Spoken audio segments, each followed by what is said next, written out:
Hi everybody. তো নতুন জামা পরে চলে গেলাম আজকে দক্ষিণেশ্বরে পুজো দিতে। গাড়ি এসে গেছে, গাড়িতে উঠে পড়লাম আর সোজা রওনা দিলাম মন্দিরের দিকে।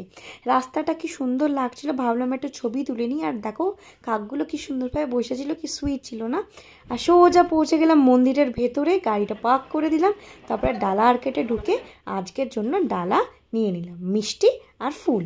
প্যারা, দক্ষিণেশ্বরের সব থেকে ফেমাস দক্ষিণেশ্বরের প্যারা। তো মন্দিরে ঢুকে পড়লাম, সোজা যাচ্ছি এখন গঙ্গার দিকে, গঙ্গা পাড়ের দিকে। আর এখানে আমি দেখতে পেলাম কি সুন্দরভাবে সব আঙ্কেল আন্টিরা বসে ঠাকুরের গান গাইছিল। এটা হলো সারদা মায়ের মন্দির।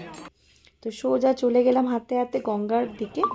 আর গঙ্গাটা ওদিনকে দেখার মতো ছিল, এত সুন্দর লাগছিল।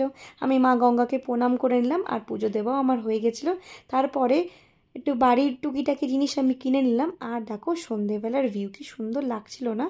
আর তার একদম তার অপোজিটেই ফুড প্লাজা আছে, সেখানে আমরা কিছু ভেজ খাবার খেয়ে নিলাম, কেন কি আমরা সারাদিন উপোস ছিলাম। তো দেখতেই পাচ্ছ আমার মা অ্যাজ ইউজুয়াল অর্ডার করে দিল। আর এখানে অর্ডার করা হয়েছে একটা লস্যি, তার সাথে ছিল তোমার দহি বড়া আর কচুরি। তো আমার হাতে লস্যি এসে গেছে আর আমি ওই দিনকে লস্যি খেয়েছিলাম, বিকজ আমি ডায়েটে ছিলাম, আমি বেশি কিছু খেতে পারবো না। এবার চলে আসলো গরম গরম কচুরি আর দহি বড়া, আর সাথে চা দিয়ে আজকে ভিডিওটা শেষ করলাম।